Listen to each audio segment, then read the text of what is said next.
hoy, pues bueno, como ya le comentaba, el dólar esta semana, más bien en la temporada de reportes financieros, pues se dará, los inversionistas volverán a centrar su atención en otros temas. Ya les platicaremos como factores globales de inestabilidad comercial y financiera. Por un lado está la crisis de Turquía o también las políticas arancelarias de China.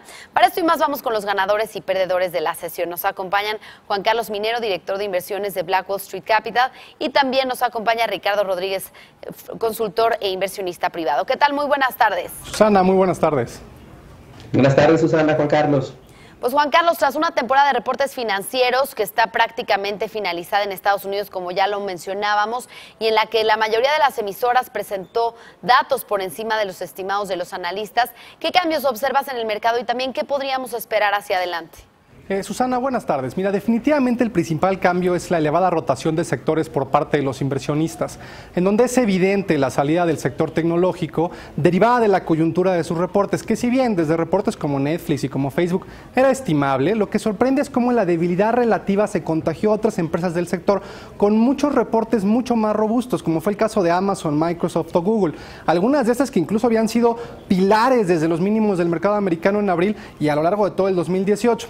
Ahora, de continuar esa tendencia, estamos frente a una obvia pérdida de liderazgo para el sector tecnológico, o al menos de un cambio significativo, como hemos platicado en ocasiones anteriores, y de esto debería favorecer al resto de los sectores del mercado. Un ejemplo del camino pendiente por recorrer para el mercado de estos antecedentes es que desde junio el rendimiento promedio de los sectores cíclicos que se consideran favorecidos en un entorno como el que tiene Estados Unidos de crecimiento económico continuo ha sido nada más del 2.1%, mientras que el S&P ha recuperado 5.8%. Ahora, derivado de los riesgos percibidos por esta rotación, las acciones y los sectores defensivos han recuperado un 7.1%. O sea, el sector defensivo ha crecido más que el mercado en lo general. En conclusión, Susana, mira, si bien podríamos a todas luces decir que esto se percibe como negativo para el mercado, para la bolsa, el entorno actual invita a que percibamos lo comentado como una saludable rotación sectorial, soportada pues el abaratamiento de los múltiplos que actualmente se encuentran en 17.8 versus el 21.4 de enero y con mercado en niveles prácticamente de máximo. Bien, por otro lado, Ricardo, pues siguiendo con el tema de Estados Unidos, algunos analistas han afirmado que se está formando un techo técnico, esto en los principales índices por esta coyuntura. ¿Coincides con la apreciación y qué factores estarían detrás? Sobre todo, ¿cuál crees que sería el potencial impacto en el resto de los índices? Bueno, Susana, como bien mencionas, efectivamente hay señales técnicas que señalan a posibles techos de largo plazo. Incluso se habla de un techo del mercado toro más largo de la historia, el cual estaríamos alcanzando estos días.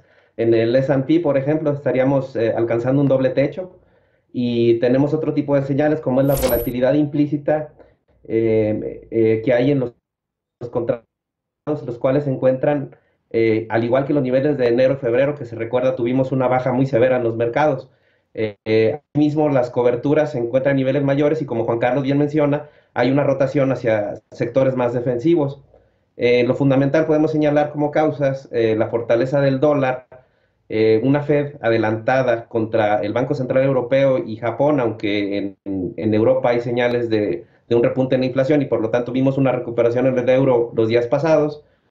Pero asimismo, también como mencionaba en el segmento pasado, el crecimiento en el déficit de Estados Unidos provocado por la baja en impuestos, que ha provocado que el gobierno tenga que salir a buscar recursos y a reducir la oferta de dólares en el mercado, la hoja de balance que se ha venido reduciendo por parte de la Fed significativamente y también el riesgo de un repunte en la inflación. El impacto sería en el mismo sentido que americanos, ya sea alza o baja, obviamente con el factor beta, o es decir, el caso de amplitud o el efecto megáfono que pueda tener el mercado en específico. Por ejemplo, nosotros como mercado emergente sufrimos un 2-1 en términos porcentuales diarios con movimientos de Estados Unidos, entonces las posiciones tendrán que ser cautas. Bien, pues Juan Carlos, en los últimos días los inversionistas han mostrado una actitud ambivalente con respecto al riesgo provocado por la crisis en Turquía y también las tensiones comerciales entre Estados Unidos y China. ¿Cómo esperan que evolucionen estos temas durante la semana? Ana, mira, el tono de esta aversión al riesgo será definido por la publicación de las minutas de la Fed y del Banco Central Europeo, donde ahondará en la evaluación de estos bancos centrales el escenario macroeconómico que estamos viviendo actualmente. Los inversionistas tienen claro los principales riesgos asociados a Turquía, pero lo verdaderamente medible y lo poco comentado es la exposición de la banca de la eurozona, donde hay unos 150.000 millones de dólares o un 10% del capital combinado, donde destacan Bancomer, Unicredit de Italia y BNP Paribas de Francia, estando en juego. También contrasta que en los siguientes días China y Estados Unidos ya están buscando retomar las pláticas para disminuir o ya de una vez detener ese tema de la guerra comercial y arancelaria, que si bien la medida es nada más afectando un 4% las importaciones globales, los involucrados, que son agricultores e industrias en lo específico, han sido el tema principal que preocupa a los inversionistas. En otras palabras, Susana, pudiéramos observar una evolución positiva de muy corto plazo de estas condiciones, y pues es importante mencionar que a nuestro parecer el hielo es mucho más grueso de lo que se piensa y el mercado no está en riesgo de una masiva toma de utilidades en lo que resta al menos de este año.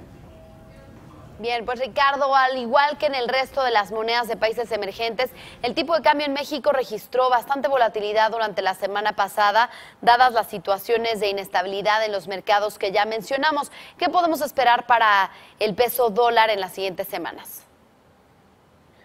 Bueno, vemos una situación muy parecida a la que mencionábamos en los mercados accionarios, en las cuales vemos rangos de precios cada vez más cerrados, movimiento dentro. Estamos viendo ahora técnicamente 50 centavos si consideramos la media de 20 a 200 días.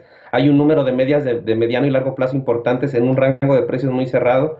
Y estos comportamientos laterales, o como se les dice de corto plazo, cuando se extienden, por lo general preceden a un movimiento fuerte. El movimiento podría ser al alza o a la baja, dependiendo del catalizador que nos encontremos, por ejemplo, una resolución favorable a las negociaciones del Tratado de Libre Comercio, o por el contrario, malas noticias que pudieran venir del norte. También un recrudecimiento de la guerra comercial o de la situación en Turquía, que Juan Carlos narró muy bien. La evolución de los indicadores económicos pertinentes a la política monetaria, como es la inflación en Estados Unidos, en Europa, el crecimiento en Japón, los mismos países emergentes, como en el caso de México, que ha venido atemperándose un poco. Por lo tanto, tenemos que estar atentos, en el caso del peso dólar, a cómo resuelve el movimiento en este rango, si rompe por encima de los 19.30 o por debajo de los 18.85. Estos movimientos nos podrían llevar, en el caso alcista, a probar máximos, o en el caso bajista, a los 18. Bien, pues finalmente, Juan Carlos, para terminar, ¿cuáles son tus recomendaciones? Susana, mira, la principal recomendación es mantener elevada tolerancia frente a la volatilidad, que mantiene un bajo volumen, esto por el verano, y que invita a la flexibilidad, durante la que sentimos es una saludable rotación sectorial en Estados Unidos, y una que veíamos y estimábamos con semanas anteriores, cuando platicábamos sobre cómo los reportes ese trimestre se enfocarían más en empresas distintas al sector tecnológico, ¿no? Comenzamos a ver un mercado local con una mejor perspectiva, donde nombres como G México nos llaman la atención, y básicamente esperamos una interesante recuperación más adelante para el sector tecnológico, después de ajustes significativos de más de 20% derivada de esta famosa rotación sectorial. Pues gracias por el análisis de hoy, Juan Carlos Minero, director de inversiones de Black Wall Street Capital, y Ricardo Rodríguez, consultor e inversionista privado. Muy buenas tardes. Susana, Ricardo, muchas gracias. Gracias. Gracias.